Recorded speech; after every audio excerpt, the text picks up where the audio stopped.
الله ربي والإسلام ديني ومحمدا رسول الله.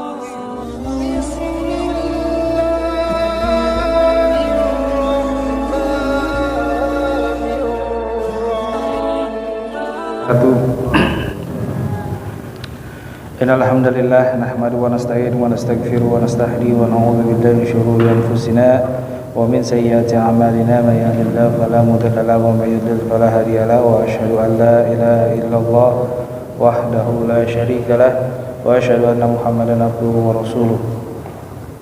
Allahumma shalli wa sallim wa barik wa azim wa karim wa syarif ala hadzal nabiyil karim wa ala alihi wa sahbihi ajma'in. Amma ba'd. Ahibal kiram, bapak, ibu-ibu, adik-adik, jemaah Masjid Raya Insan yang insyaallah kita semua dimuliakan oleh Allah Subhanahu wa taala. Alhamdulillah, alhamdulillah.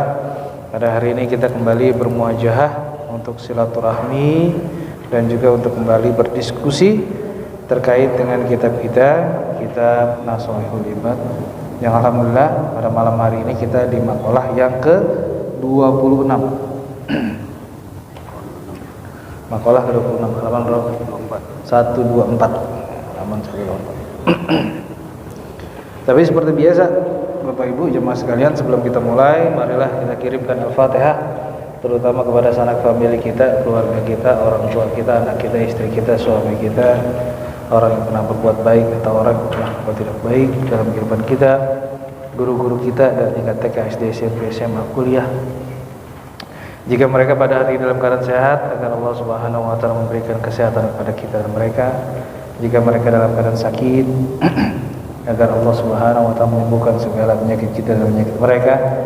Jika mereka setelah Allah wafatkan, agar Allah Subhanahu wa taala mengampuni dosa kita dan dosa mereka. Ala hadiniyah bi kullatin salihah wa ila hadratin Nabi Muhammad. Al-Fatihah.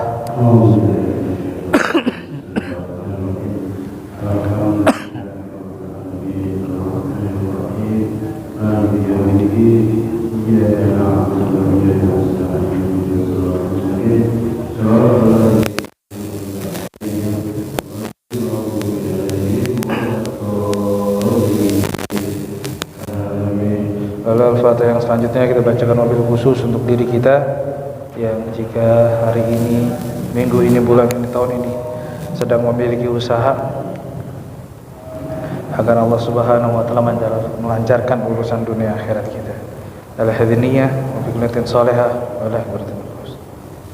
Al-Fatihah.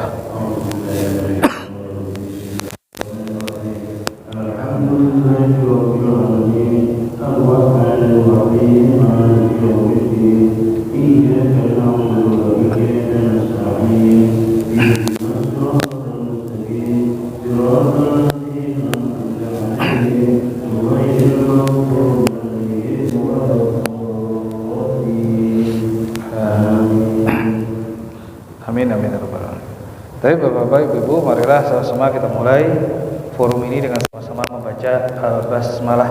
Bismillahirrahmanirrahim. Kita lanjutkan diskusi kita makalah yang ke-26. Ya. Wal maqalatu sadisatu wal 20. Ya. Makalah yang ke-26 anin Nabi Muhammad sallallahu alaihi wasallam annahu qala, dari baginda Nabi Muhammad sallallahu alaihi wasallam sesungguhnya beliau bersabda, innallaha ta'ala yahtajju ya yaumal qiyamah bi arba'ati anfusin ay asqasin ya. Bahwa Nabi Muhammad sallallahu alaihi wasallam menjelaskan dalam hadis ini, nanti di hari akhirat Allah Subhanahu wa taala akan memperdebatkan, bahasa gitu, memperdebatkan kepada 4 orang, 4 tipikal orang ya. Baik, siapa 4 tipikal orang itu ya, kita akan jelaskan satu-satu. Nah, di dalam riwayat ya, bahwa kedudukan hadis ini adalah hadis sahih Pak Haji ya. Itu bisa kita lihat di dalam Musnad Ahmad bin Hanbal dan Sahih Ibnu Hibban. Walaupun riwayat atau perawinya berbeda. Di dalam Musnad Ibnu Ahmad rawahu Al-Aswad Ibnu Sari', dan kalau di Sahih Ibnu Hibban rawahu Batulah. Tapi ulama sepakat bahwa kedudukan hadis ini sahih. Ya. Lalu yang menarik lagi, hadis ini juga diterangkan di dalam kitab Ihya Ulumuddin dengan sangat jelas dan sangat gamblang terkait dengan beberapa perkara yang kemudian disinggung oleh baginda Nabi Muhammad SAW tentang keadaan ketika Allah Subhanahu wa taala memperdebatkan 4 kelompok orang. Ya. Ya. Ala arba'ati ajnasim minan nasi. Ya. Maka Allah di hari akhirat nanti memperdebatkan kepada 4 golongan ini. Ya. Fayahtajullahu al-azim. Ya. Alal aghniya bis Sulaiman ibnu Daud. Memperdebatkan kepada orang-orang kaya dengan artinya mengambil dari Nabi Sulaiman ibnu Daud alaihissalam. Ka'ayyakulu lahu lima taraktum al-ibadah. Allah Subhanahu wa taala berkata kepada mereka, kepada agniya, orang-orang kaya nih Pak Haji. Lima taraktumul ibadah. Kenapa kalian, hei orang-orang kaya, meninggalkan ibadah? Fa in qalu nahnu masghulun bil amwali wa bil mamlakati. Jika mereka berkata, sesungguhnya kami sibuk dengan apa? Dengan harta kami. Dengan apa? Dengan kekuasaan kami. Ya. Qala Allahu lahum. Ya. Lalu Allah berkata kepada mereka, orang-orang kaya, apa yang dikatakan? Fa ayyu mamlakatin akbar min mamlakati Sulaiman. Ya. Apakah ada kerajaan, kekuasaan yang melebihi kekuasaannya, kerajaannya Nabi Sulaiman? Wa ayyu malin akthar min malihi. Ya. Apakah uang tadi para agniya Pak Haji, orang-orang kaya, konglomerat, uang-uang mereka setara dengan kekayaan yang dimiliki oleh Nabi Sulaiman? Ya. Akan tetapi wa huwa lam yatrukul ibadah. Nabi Sulaiman aja yang memiliki kekayaan yang tidak bisa kita bandingkan ya, dengan kehidupan kita sekarang, apalagi konglomerat, apalagi diri kita Pak Haji, nggak bisa tuh bandingin. Ya. Ama kekuasaannya Nabi Sulaiman yang bisa memerintahkan angin, gitu, yang bisa memerintahkan jin, bahkan hewan-hewan. Ya. Kalau dibilang orang kaya tadi, kita sibuk ya Allah. Kenapa?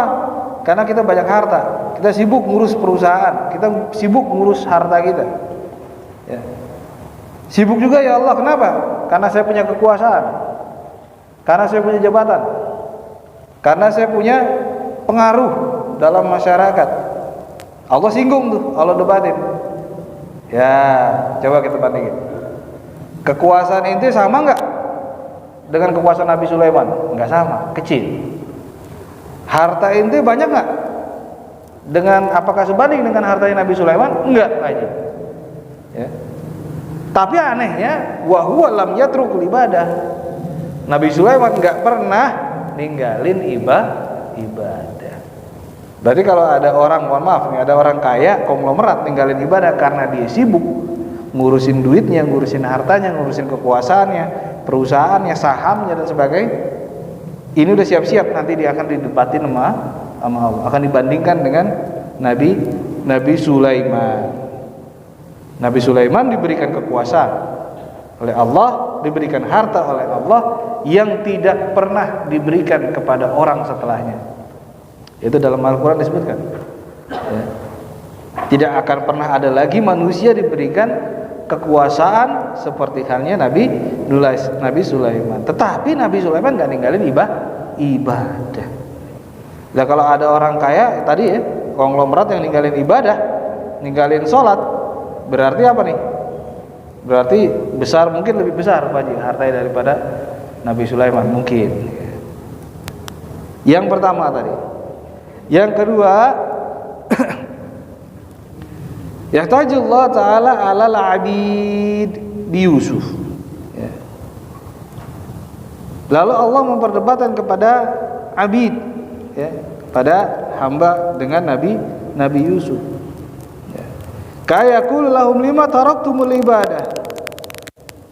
Mereka juga ya, hamba atau rakyat jelata itu ya, akan ditanyakan kepada mereka. Allah akan bertanya kepada, kenapa kalian meninggalkan ibadah ya.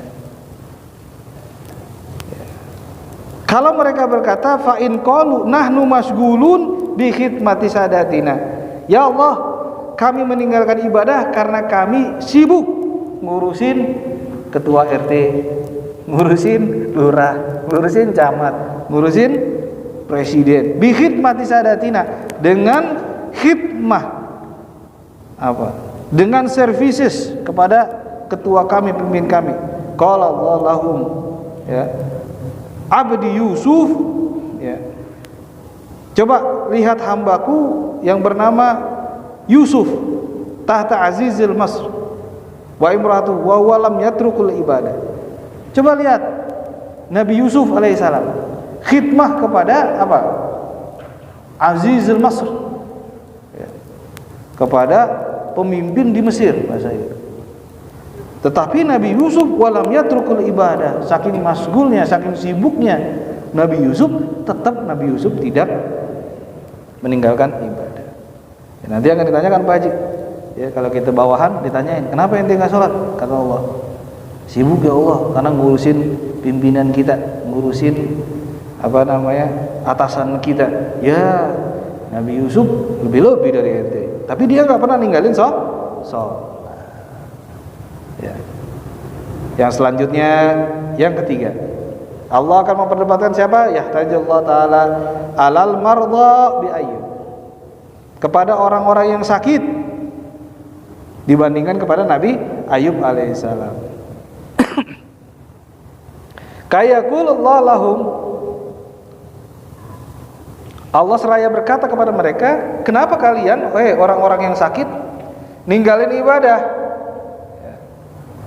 Fa in qalu nahnu mardha, lalu mereka berkata, kami ninggalin ibadah ya Allah karena kami sakit. Qala Allah ta'ala lahum abdi Ayub maridu mardhan syadidan wa huwa lam yatrukul ibadah. Sakit yang kita alami enggak sebanding dengan sakit yang dialami oleh ujian, sakit yang dialami oleh Nabi Ayub.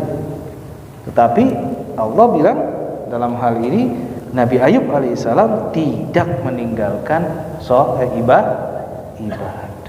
Kita baru sakit flu aja gak mau sholat. Meriang dikit gak mau sholat. Apa? Sakit gigi gak mau sholat. Nabi Ayub lebih.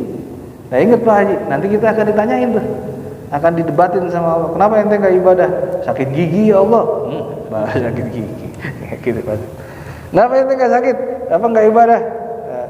Saraf kejepit Pak Haji. Saraf kejepit ya Allah. Nggak ada saraf kejepit ya. Kenapa? Karena Nabi Ayub alaihissalam itu jauh diberikan ujian sakit. Yang keempat Pak Haji, wa yahtajullah ta'ala alal fuqara bi Isa ibnu Maryam, akan didebatkan kepada orang-orang fakir ya. Pada orang-orang fakir ya. Karena yaqulullahu lahum lima taraktumul ibadah. Hei orang-orang fakir, kenapa kalian tinggalin ibadah? Ya. Hei orang-orang yang tidak mampu, kenapa kalian tinggalin ibadah? Fa in qalu nahnu masghulun bimasyaqqatil fuqara. Ya Allah, kami itu sebenarnya sibuk dengan kesulitan kefakiran kami. Ya, kami nyari siang malam ya Allah rizkimu. Ya, kami nyari siang malam ya Allah rizkimu, tapi tetap aja enggak mampu. Qala lahum abdi Isa afqar man fil ardi. Lalu Allah akan mengatakan, "Hei, ada hambaku namanya Isa ibnu Maryam, dia adalah manusia yang paling miskin di dunia." Nah ini, wa huwa lam yamliku syai'an minad dunya. Nabi Isa alaihissalam dalam narasi ini tidak memiliki apapun di dunia. Falaisa lahu baitun. Ya, Nabi Isa enggak punya rumah. Wala malun, Nabi Isa enggak punya harta. Ya. Wala zaujatun, juga enggak punya istri. Wa huwa lam yatruk ibadah. Tapi Nabi Isa enggak pernah meninggalkan ibadah. Nah, 4 orang itu nanti Pak Haji akan diperdebatkan. Nah, yang uniknya lagi adalah ketika Imam Ghazali dalam kitabnya Ihya Ulumuddin meringkas ataupun memberikan catatan terhadap hadis ini, yang pertama Imam Ghazali menjelaskan sebuah kisah, yaitu terhadap Nabi Sulaiman. Ya. Nabi Sulaiman yang ketika mendengar bahwa anaknya Nabi Sulaiman wafat, ya. Lalu Nabi Sulaiman mengurungkan niat untuk apa? Untuk menyesali dan menangisi anaknya, ya. Karena di dalam keterangannya Imam Ghazali menjelaskan bahwa ketika Nabi Sulaiman menangis terhadap anaknya, datang malaikat, 2 orang malaikat, menjelaskan perkaranya yang sedikitnya saya simpulkan. Yang pertama, ibadah dan takdir itu telah diatur oleh Allah Subhanahu wa taala. Ya. Sama halnya ketika kita menanam biji, ya. Menanam biji-bijian Pak Haji, menebar bijian di atas tanah, ya. Itu semuanya sudah diatur oleh Allah Subhanahu wa taala. Ya, bahkan ada Pak Haji ya dalam Al-Qur'an, a'udzubillah wal habbatun fi dzulumatil ardi illa ya'lamu. Ya. Ada biji di dalam kerak bumi yang itu rezekinya sudah diatur sama Allah. Ya. Itu jadi ibadah dan takdir Allah itu sudah diatur sama Allah Subhanahu wa taala. Lalu yang kedua, sebelum menjelaskan hadis ini, Imam Ghazali juga menjelaskan bahwa ada sebuah kisah, yaitu ketika Umar bin Abdul Aziz menjumpai atau menengok anak yang sedang sakit Pak Haji.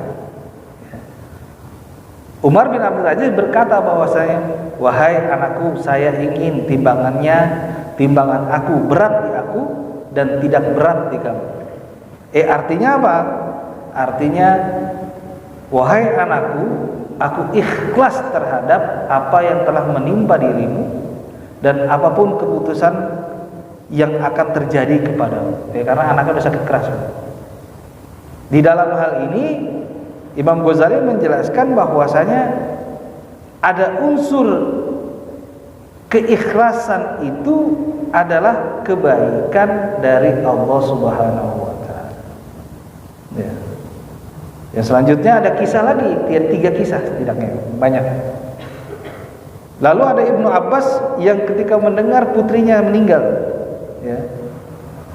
Ketika Ibnu Abbas mendengar putrinya wafat, ya. Ibnu Abbas segera melakukan sholat, ya. Segera melakukan sholat. Dalam Al-Quran, a'udzubillah wasta'inu bis sabri was sholat. Innaha lakabiratun illa lal khashiyin. Ketika Ibnu Abbas mendengar anaknya meninggal dunia, lalu dia bersegera wudu dan sholat. Kenapa? Karena dalam argumentasinya Ibnu Abbas berpendapat bahwa ini adalah aurat yang disembunyikan oleh Allah, beban yang telah dihadapkan oleh Allah, kebaikan dan pahala yang akan diberikan oleh Allah Subhanahu wa taala. Lalu setelah narasi 3 kisah itu, Imam Ghazali dalam kitab Ihya Ulumuddinnya memberikan informasi terkait dengan hadis ini. An Nabi sallallahu alaihi wasallam qala innallaha ta'ala yahtajju yaumal qiyamah bi arba'ati anfusin askhasin ala arba'ati ajnasim minan nas, dengan 3 jenis manusia. Nah, kalau dari narasi ini apa yang bisa kita pahami sedikit Pak Haji? Yang pertama adalah ibadah itu merupakan kewajiban, ya, dan ibadah itu bukan hal yang memberatkan manusia, tetapi pada hakikatnya manusialah yang membuatnya itu menjadi berat Pak Haji. Ya, contohnya misalnya tadi, ya, orang yang konglomerat dia ninggalin ibadah karena kenapa? Karena sibuk dengan hartanya. Ya, karena sibuk dengan hartanya. Sebenarnya bukan karena meninggalkan sholat, sibuk karena dia adalah tidak mementingkan urusan Allah. Sama seperti halnya tadi kepada orang yang apa? Orang yang hamba atau orang yang melayani tuannya. Ya. Karena saking sibuknya melayani Tuhannya sampai lupa ibadah. Sebenarnya bukan karena melayani Tuhannya, tetapi karena dianya memang tidak mau ibadah. Sama orang sakit dan juga orang-orang yang fakir. Ya. Wal maqalatu sabi'a wa ishrun sabi'atu wa ishrun. Ya. Maqalah yang ke-27 An Sa'ad ibn Halal, ya, rahimallahu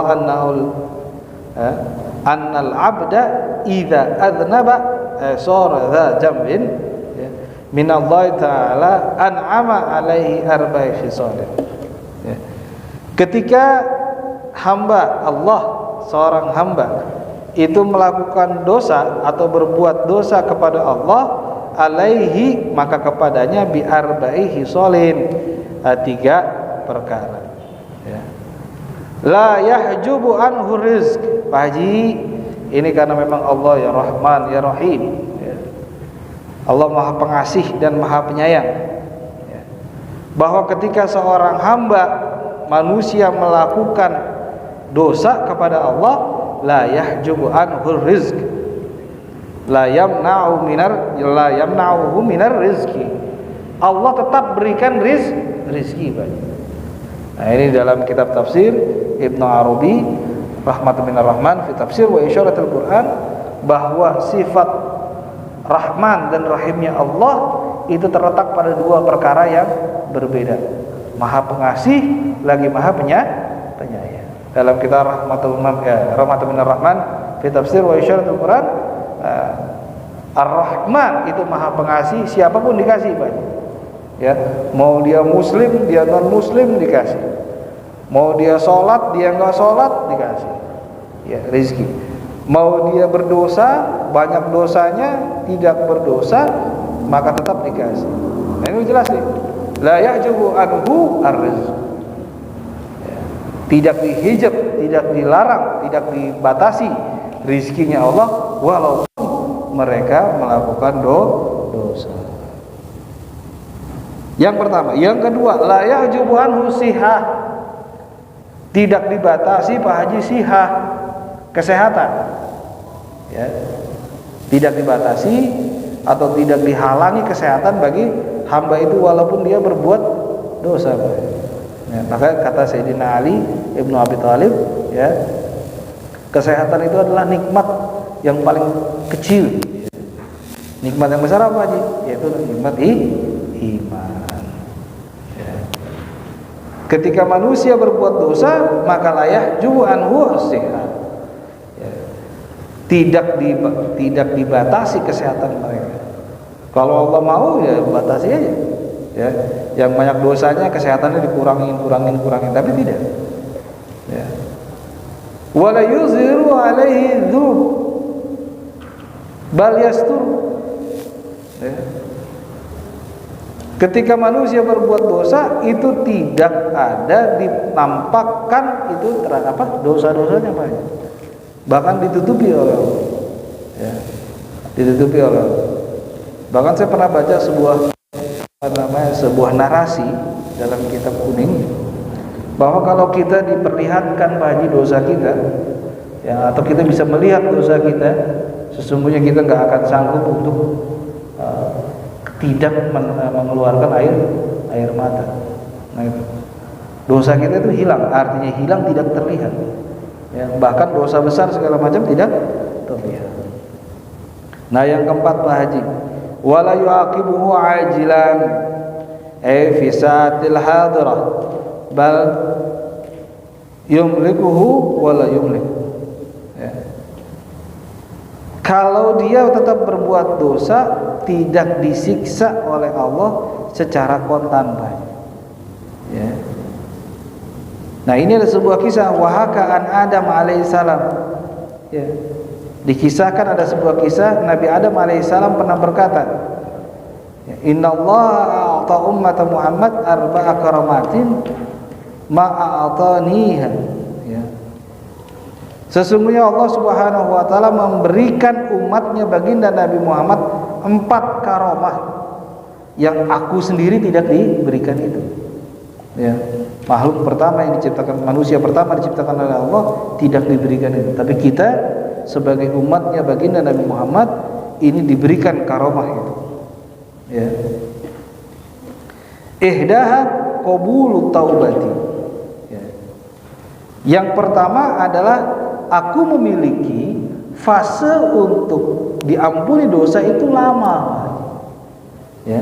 Ini kata Nabi Adam alaihissalam, ketika aku berbuat dosa kepada Allah dengan memakan buah khuldi, taubat aku diterima lama.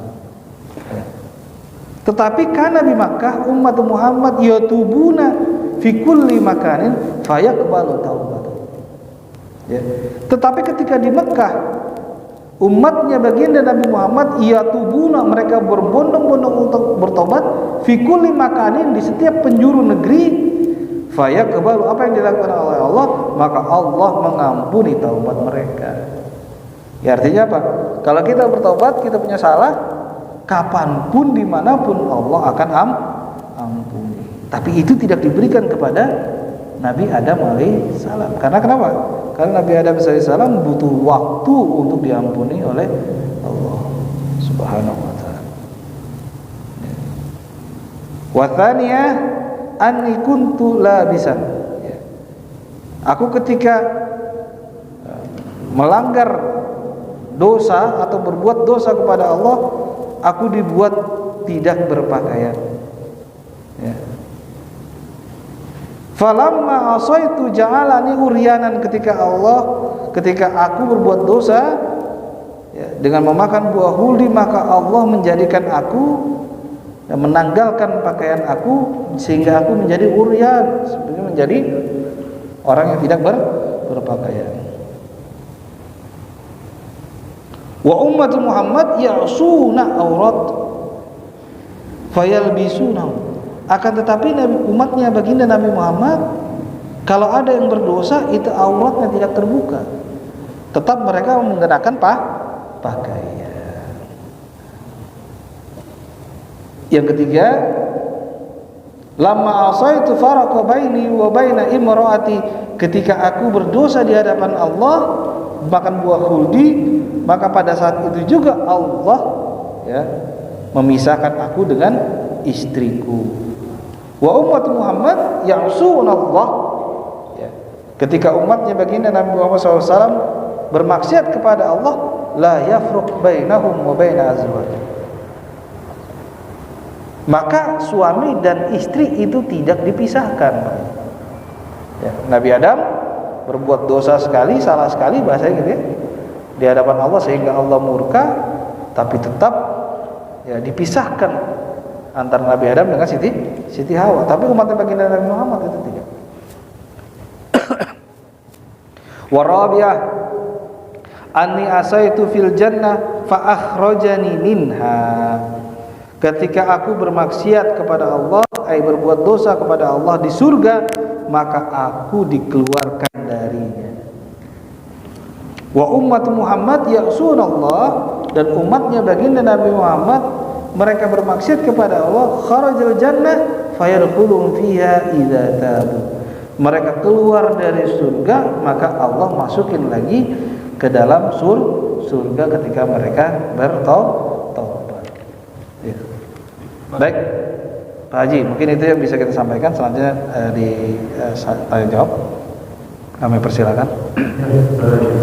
Kita sampai di lagi tidak jawab. Nah, bagi orang yang perlu dijelaskan tidak ada yang membaca dari Makalah 26 dan 27 persilakan. Ada? Pak lagi?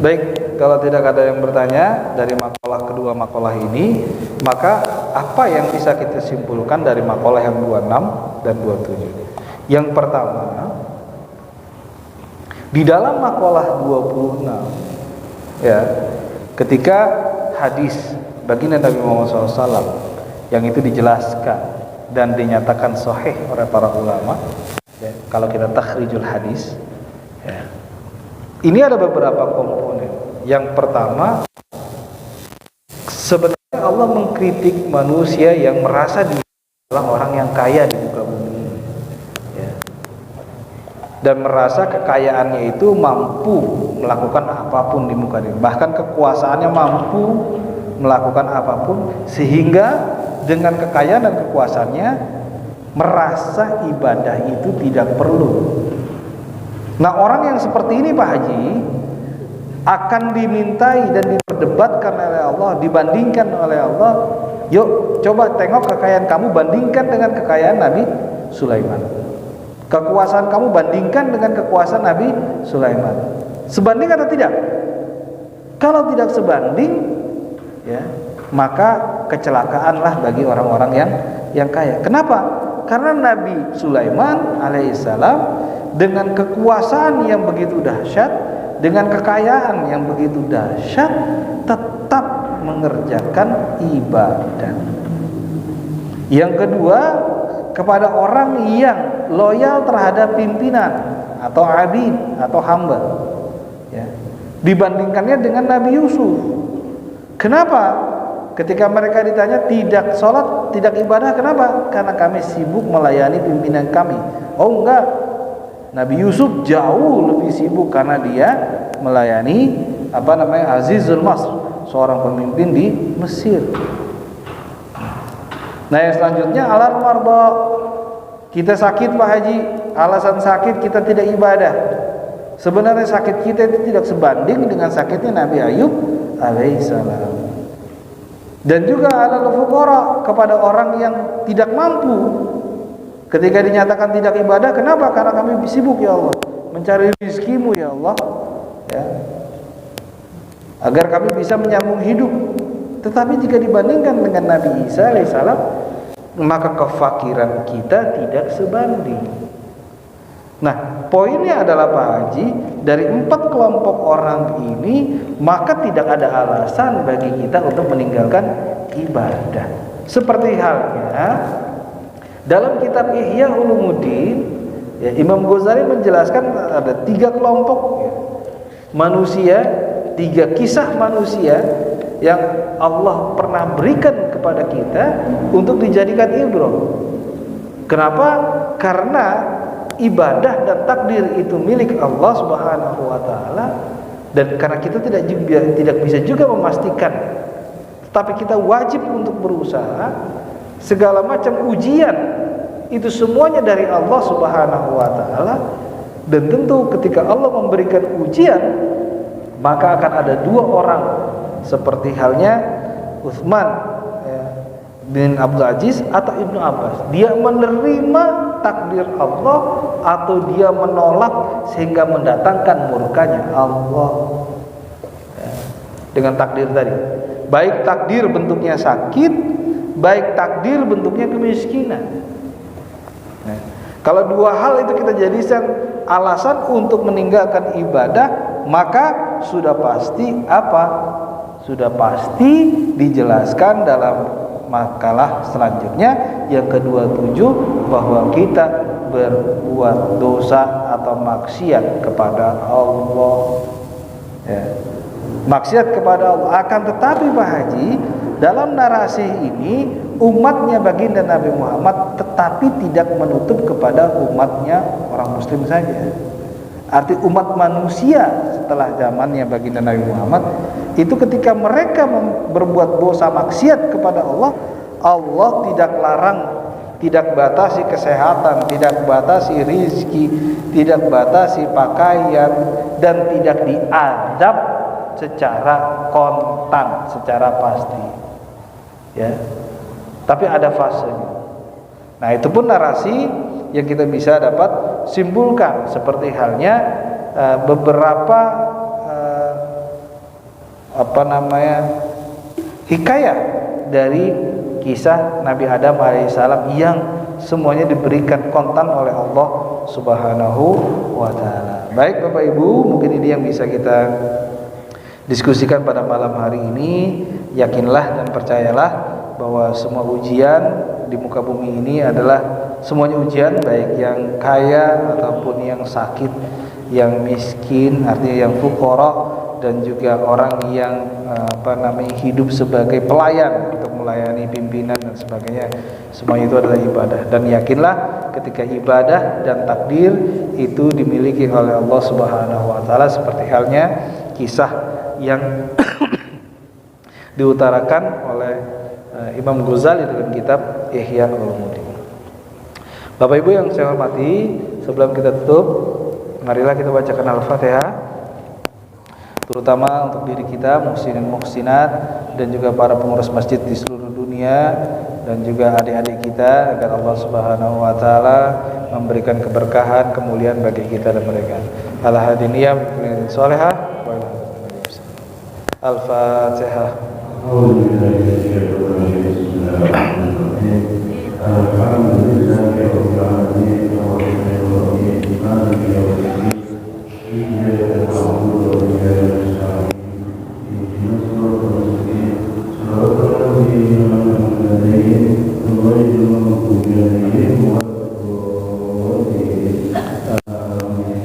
Baik Bapak Ibu, marilah sama-sama kita tutup forum ini dengan sama-sama membaca Alhamdulillah.